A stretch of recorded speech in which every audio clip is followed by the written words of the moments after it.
வணக்கம், நான் உங்கள் பெங்களூர் தமிழன். நம்ம இன்னைக்கு கோவன் ஸ்டைலில் மட்டன் விந்தாலு செய்ய போகிறோம். ஆமாங்க, ரொம்பவே சூப்பராக இருக்கும் சாப்பிட்றதுக்கு. நீங்களும் இதே மாதிரி செய்யணும்னு வச்சுன்னா இந்த வீடியோ முழுசாக பார்த்து செய்யுங்க, ரொம்பவே சூப்பராக வரும். செஞ்சு சாப்பிட்டு பார்த்துட்டு கமெண்ட்டில் சொல்லுங்கள் எப்படி அதை நான் தெரிஞ்சுக்கிறேன். அப்படியே நம்ம சேனலை சப்ஸ்கிரைப் பண்ணால் பார்த்துருந்தா சப்ஸ்கிரைப் பண்ணிவிட்டு பக்கத்திலே பெல் ஐக்கனும் கிளிக் பண்ணிவிட்டு ஆல்ன்ற பட்டனை கிளிக் பண்ணி விடுங்க. அப்போ தான் அடுத்தடுத்து போடுற வீடியோ நோட்டிஃபிகேஷனாக வரும் உங்களுக்கு. வாங்க இப்போ வீடியோக்குள்ளே போய் மட்டன் விந்தாலு எப்படி செய்கிறதுன்னு பார்க்கலாம்.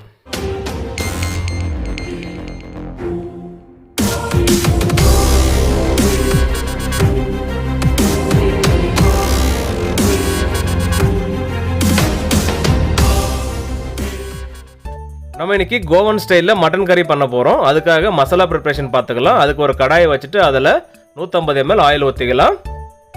குண்டூர் மிளகாய் போட்டுக்கலாம். ஒரு 15 20 மிளகா. நம்ம செய்கிறது வந்து ஒரு 1.5 கிலோ மட்டனுங்க. இதுக்கு இந்த அளவு கரெக்டாக இருக்கும். அதே மாதிரி பேடிகை எடுத்துக்கலாம் கலருக்காக.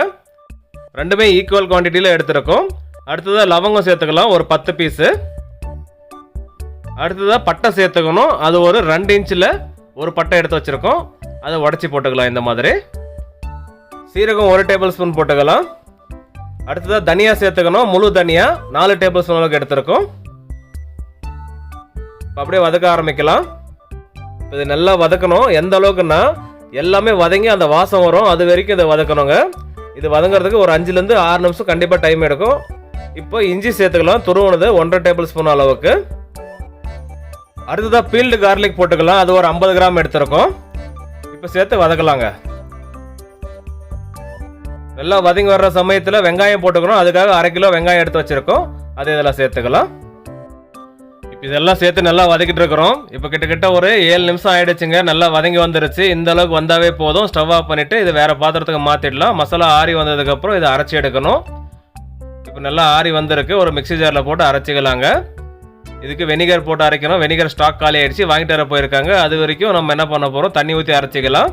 கொஞ்சமாக தண்ணி சேர்த்துட்டு நல்லா ஃபைன் பேஸ்ட்டாக அரைச்சி எடுத்துக்கலாங்க. அரைச்ச மசாலா ஒரு பவுலில் மாற்றிக்கலாம். அதில் வெனிகர் ஊற்றிக்கலாம் ஒரு 50 கிராமு.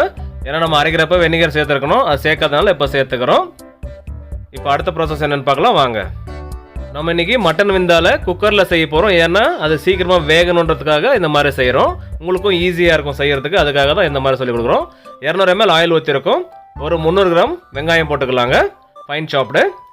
இந்த வெங்காயம் நல்லா வதங்கி வரட்டும். லைட்டாக ப்ரௌன் ஆகி வர்றப்போ நம்ம இஞ்சி பூண்டு பேஸ்ட்டு சேர்த்துக்கணும். இந்த அளவுக்கு வந்ததுக்கப்புறம் இப்போ ஒரு 150 கிராம் இஞ்சி பூண்டு பேஸ்ட்டு சேர்த்துருக்கோம். ஏன்னா நம்ம மசாலாலே இஞ்சி பூண்டு போட்டிருக்கோம். அதனால் இது 150 கிராம் போதுங்க. இப்போ ஓரளவுக்கு வதங்கி வந்துருச்சு. 1.5 கிலோ மட்டனு வாஷ் பண்ணி எடுத்து வச்சுருக்கோம். அது இதில் போட்டுக்கலாங்க. இந்த மட்டனை வந்து வேறு பாத்திரத்தில் வச்சு வேக வைக்கணும்னா ரொம்ப நேரம் டைம் எடுக்கும். அதனால தான் இந்த குக்கர் மெத்தட் யூஸ் பண்ணுறோம். இதில் ஒரு 4 to 5 விசில் விட்டாவே போதும். இது சீக்கிரமாக வெந்துடும். மேக்ஸிமம் ஒரு 20 மினிட்ஸில் ரெடி ஆகிடும். அதே டைரெக்டாக வேக வைக்கிறீங்கனாக்கா அது ஒரு 1 hour கிட்ட போயிடும்.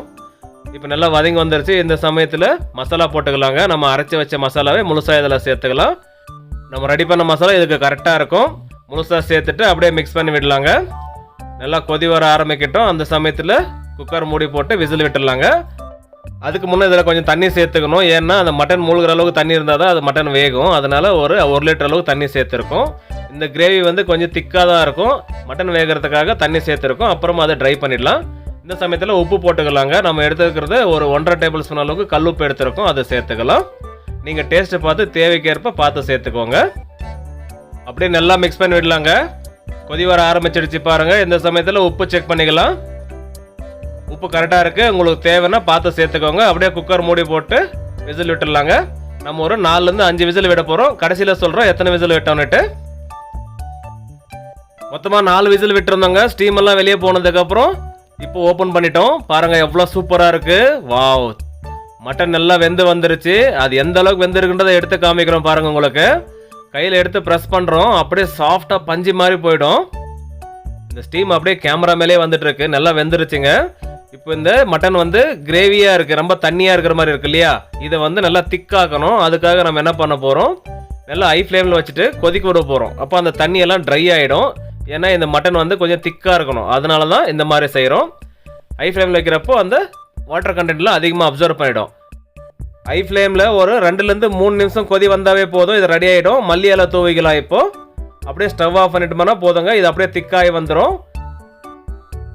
அவ்வளோதாங்க. ஸ்டவ் ஆஃப் பண்ணதுக்கப்புறம் இந்த மட்டன் கறி ரெடி ஆகிடுச்சு. ஒரு அரை மணி நேரம் கழித்து நம்ம பவுலில் போட்டு காமிக்கிறேன் எப்படி இருக்குன்னு பாருங்கள். ஓகே மக்களே, ஒரு ஃபேன்டாஸ்டிக்கான கோவன் ஸ்டைலில் மட்டன் விந்தாலோ செஞ்சு காமிச்சிருக்கேன். நீங்களும் இதே மாதிரி செய்யணும்னு சொல்லி வீடியோ முழுசாக பார்த்து செய்யுங்க. ரொம்பவே சூப்பராக வரும். செஞ்சு சாப்பிட்டு பார்த்துட்டு கமெண்ட்டில் சொல்லுங்கள் எப்படி இருந்தால் நான் தெரிஞ்சுக்கிறேன். அப்படியே அந்த வீடியோ ஃப்ரெண்ட்ஸ் அண்ட் ஃபேமிலி மேலே கூட ஷேர் பண்ணிட்டு சப்போர்ட் பண்ணிட்டு வாங்க. நீங்களும் சப்ஸ்கிரைப் பண்ணாமல் பார்த்துட்டு இருந்தால் சப்ஸ்கிரைப் பண்ணிட்டு பக்கத்துலேயே பெல் ஐக்கனும் கிளிக் பண்ணிட்டு ஆல்ன்ற பட்டனை கிளிக் பண்ணுங்க. அப்போ தான் அடுத்தடுத்து போடுற வீடியோ நோட்டிஃபிகேஷன் வரும் உங்களுக்கு. மேலும் மேலும் சப்போர்ட் பண்ணிட்டு வாங்க. மீண்டும் அடுத்த வீடியோவில் சந்திப்போம். பாய்.